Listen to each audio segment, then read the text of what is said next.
찬송가 438장으로 찬송하겠습니다. 438장 찬송입니다.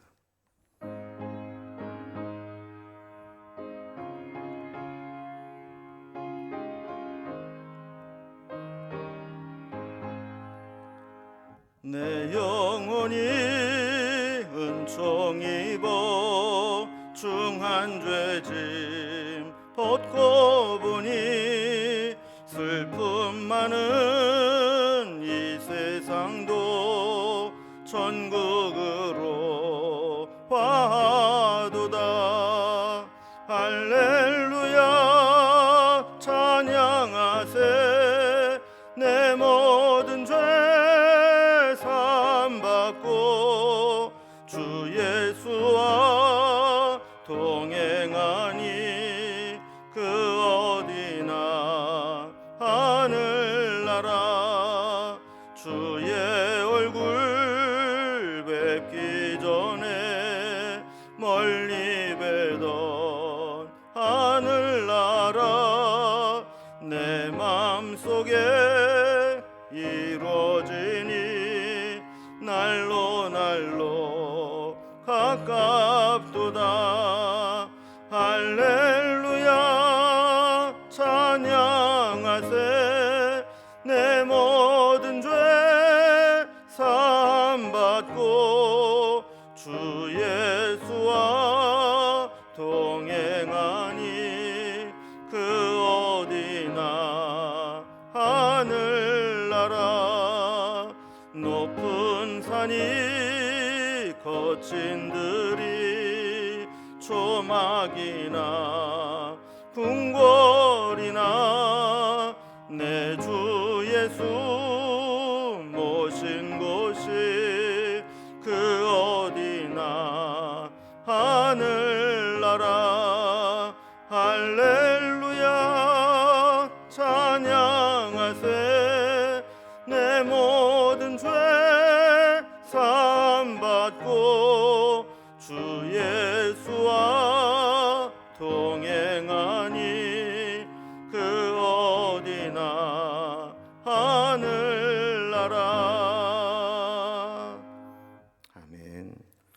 오늘 함께 나눌 하나님 말씀은 구약성경 사무엘하 7장 1절에서 17절까지 말씀입니다. 사무엘하 7장 1절에서 17절까지 구약성경 472면에 있습니다.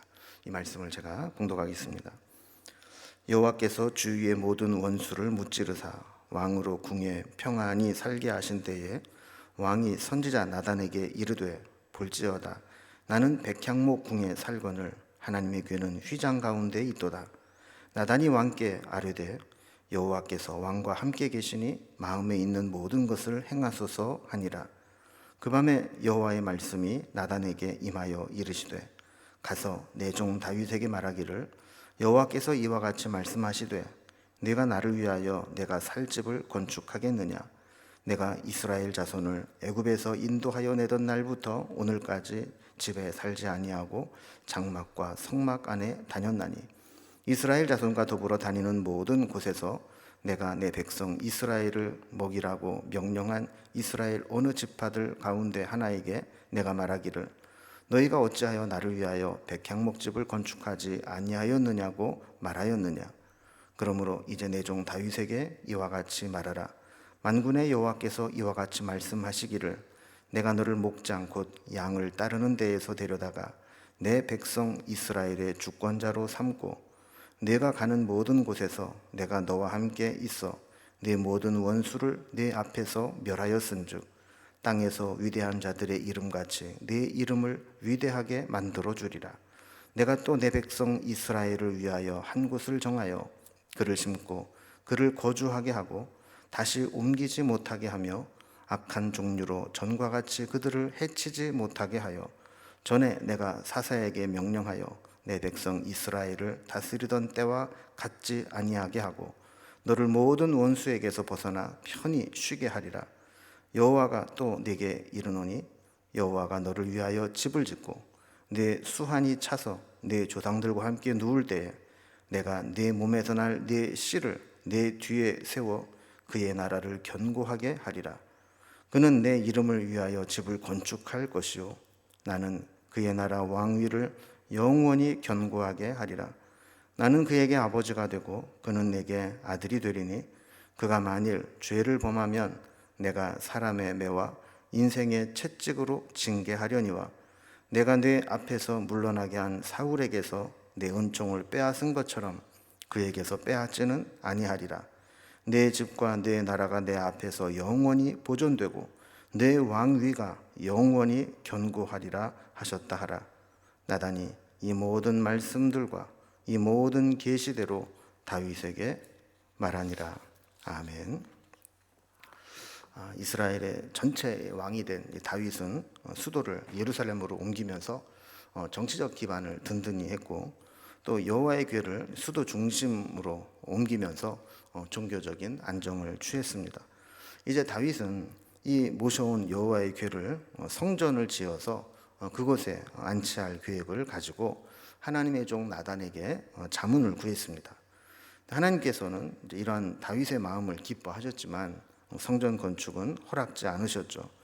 대신에 다윗의 이름을 위대하게 만들어주고 다윗의 집안을 견고하게 세워주고 다윗에게서 태어날 아들이 성전을 건축하게 하겠다라는 약속을 주셨습니다. 그래서 오늘 매일 성경의 제목을 보면 네가 아니라 내가라고 되어 있죠. 그러니까 다윗은 하나님을 위해서 내가 이렇게 하겠습니다라고 하나님 앞에 소원을 아뢰었지만 하나님은 다윗에게 아니다. 내가 너에게 이러이러한 복을 주겠다. 그래서 네가 하는 게 아니라 내가 하는 거다. 이런 말씀을 주시는 겁니다. 이제 이런 내용을 바탕으로 오늘 본문을 좀 단락별로 구분을 해보면 먼저 1절에서 7절까지는 이 성전을 지으려는 다윗과 또 허락지 않으시는 하나님의 말씀이 기록되어 있습니다. 그리고 8절에서 11절까지는 이렇게 하나님을 위하는 마음을 가진 다윗에게 하나님께서 지금까지 주신 복이 어떤 것인지 그리고 앞으로 어떤 복을 주실 것인지 약속해 주십니다. 그리고 마지막 12절에서 17절까지는 다윗뿐만 아니라 다윗의 자손과 다윗의 후대 가문에 이어질 복에 대해서까지도 약속해 주시는 말씀입니다. 이제 단락별로 살펴봅니다. 첫 번째 단락입니다. 하나님 앞에 성전을 지어 드리려는 다윗과 또 그것을 허락하지 않으시는 하나님의 말씀이 기록되어 있습니다. 다윗은 사울의 잔존 세력과의 내전을 끝내고 또 블레셋을 물리치면서 또 예루살렘으로 수도를 옮기고 여호와의 법궤를 안치하면서 이제 나라의 내외적으로 안정을 되찾게 됩니다. 그래서 이러한 상황을 1절에서 이렇게 설명합니다. 여호와께서 주위의 모든 원수를 무찌르사 왕으로 궁에 평안히 살게 하신 때에 그랬습니다. 이렇게 힘든 여정을 다 마치고 이제 겨우 평안을 얻게 되었을 때 아마 보통 사람들 같으면 한숨을 돌리면서 이제 좀 쉬자, 이제 좀 즐기자 이렇게 할 수 있을 텐데 다윗의 마음은 하나님께로 향하고 있었던 것을 보게 됩니다. 그래서 2절을 보면 왕이 선지자 나단에게 이르되 볼지어다 나는 백향목궁에 살거늘 하나님에게는 휘장 가운데 있도다 그랬습니다. 그러니까 다윗의 마음에 안타까운 것은 자기는 두로 사람들이 집을 지어주고 백향목으로 멋지게 집을 지어준 그곳에서 좀 살고 있는데 하나님의 교회를 모셔오긴 했지만 여전히 임시로 휘장 가운데 장막 가운데 머물러 있는 것이 너무 마음이 아프다는 거예요. 그래서 임시로 텐트 안에 있는 게 아니라 정식으로 하나님의 교회를 모셔둘 성전을 짓고 싶다라는 마음이 생겼다는 겁니다. 3절에 보면 이 나단 선지자는 여호와께서 왕과 함께 계시니까 마음에 있는 대로 다 행하소서 그러면서 동의를 해 줍니다. 여기에서 이 나단 선지자의 하나의 실수가 나오는데 이렇게 자문이 들어왔으면 하나님께 기도하고 묻고 하나님의 응답을 받아서 전달을 해야 되는데 그냥 자기의 생각대로 하나님께서 왕과 함께 하시고 왕의 마음도 좀 좋은 마음인데 마다할 이유가 어디 있겠습니까? 마음에 있는 대로 행하십시오. 이렇게 이야기를 했다라는 거예요. 사실 누가 보아도 옳은 이야기고 귀한 마음이고 하지 말라고 할 명분이 없습니다. 그러나 이 나단 선지자의 모습을 통해서 보는 것은 우리가 생각할 때 아무리 옳은 것이라 할지라도 그것마저도 하나님께 물어야 된다라는 겁니다. 4절 말씀을 보면 그 밤에 하나님 말씀이 나단에게 임합니다. 잘못 이야기를 했다는 것이죠. 그래서 5절에 보면 다윗에게 가서 다시 말해라. 그러면서 내가 나를 위하여 내가 살 집을 건축하겠느냐 이렇게 물으시면서 다윗이 하나님의 성전을 지어드리고자 할 때 여기에 대한 하나님 마음이 어떤 것인지를 알려주는 겁니다. 이 말씀의 핵심은 뭐냐면 하나님을 위해서는 하나님의 교회를 모셔둘 목적이라면 성전은 필요 없다라는 거예요. 그래서 6절에 이어지는 말씀 보면 내가 이스라엘 자손을 애굽에서 인도하여 내던 날부터 오늘까지 집에 살지 아니하고 장막과 성막 안에서 다녔나니 그랬습니다.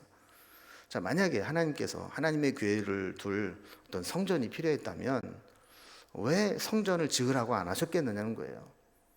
하나님은 지금까지 늘 애굽에서 나오면서부터 이 광야를 지나서 이스라엘 가나안 땅에 약속의 땅에 들어올 때까지 한 번도 집에 살지 않고 장막과 성막 안에서 그렇게 다녀왔다라는 겁니다. 이것은 꼭 필요하지 않았기 때문에 그렇다는 거죠. 그래서 7절 말씀 보면 하나님께서는 지금까지 언제 어디서든지 너희가 어찌하여 나를 위하여 백향목집을 건축하지 아니하였느냐 이렇게 문제 제기를 하거나 따지거나 지적한 적이 없다라는 거예요. 하나님은 어느 한 공간에 이렇게 머무르시거나 제한되는 분이 아니십니다. 또 건물을 지어 놓으면 그 건물이 우상처럼 여겨질 가능성도 있기 때문에 하나님은 굳이 그 성전이 하나님을 위해서는 필요하지 않다 이렇게 말씀을 하는 거죠. 하나님은 어떤 공간을 원하시는 분이 아니라 우리 마음 중심을 원하시고 우리가 진심으로 하나님을 믿음으로 따르는 것을 원하시는 분이지 그런 외적인 것이 중요한 게 아니라는 겁니다. 자, 그럼에도 불구하고 하나님은 이 다윗의 마음을 귀하게 여기십니다. 그래서 이 두 번째 단락을 보면 그동안 하나님께 다윗에게 어떤 복을 주셨는지 그리고 앞으로 다윗에게 어떤 복을 주실 것인지를 약속해 주십니다. 하나님은 다윗에게 여호와의 교회를 모실 성전을 건축할 것을 허락지는 않으셨지만 하나님을 향하는 다윗의 마음만은 기쁘게 여기셨습니다. 그래서 지금까지 다윗에게 주셨던 복을 상기시키고 앞으로 어떤 복을 주실 것인지를 말씀해 주시는 거죠. 그래서 5절에 보면 내가 너를 위하여 이렇게 내가 나를 위하여 이렇게 하나님을 위해서 다윗이 무엇을 하겠다라는 것에서 이제부터는 하나님이 너를 위하여로 바뀌게 되는 것을 보게 됩니다.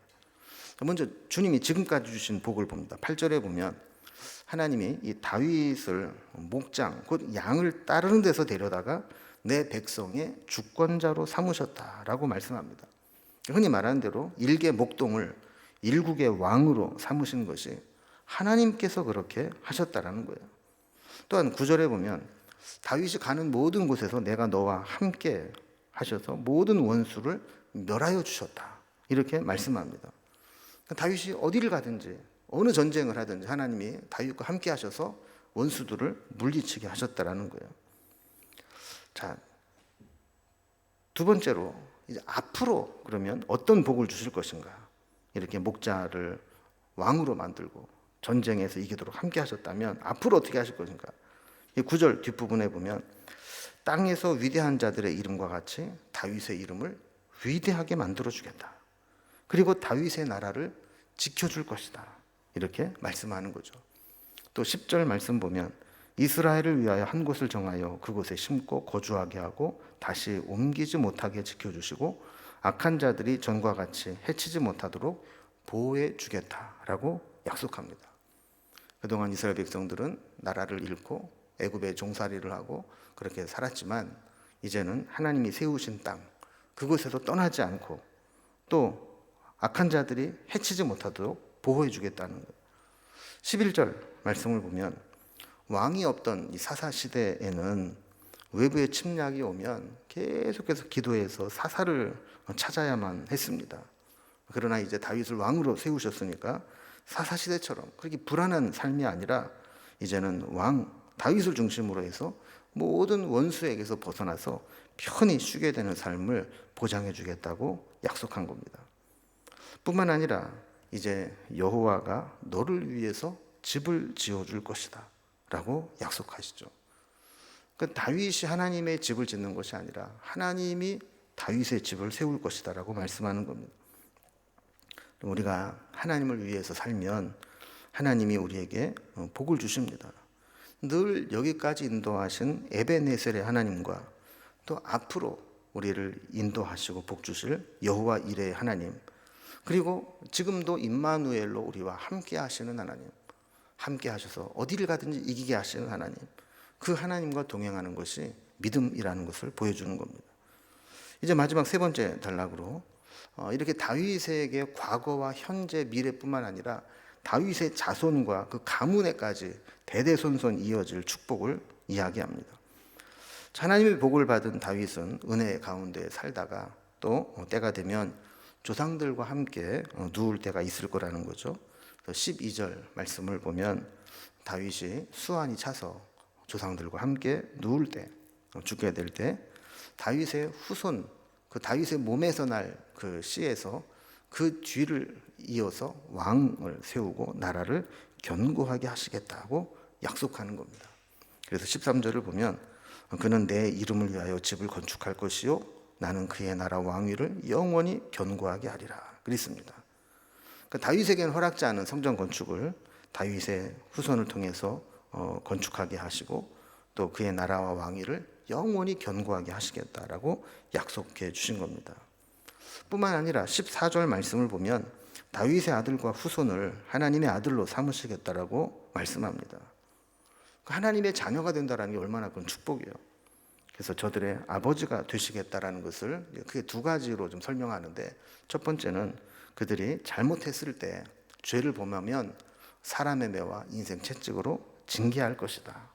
잘못해서 돌아오도록 하나님께서 징계할 것이다 라는 것을 이야기하고, 또 하나는 은총을 거두지 않고 영원히 함께 하시겠다라는 겁니다.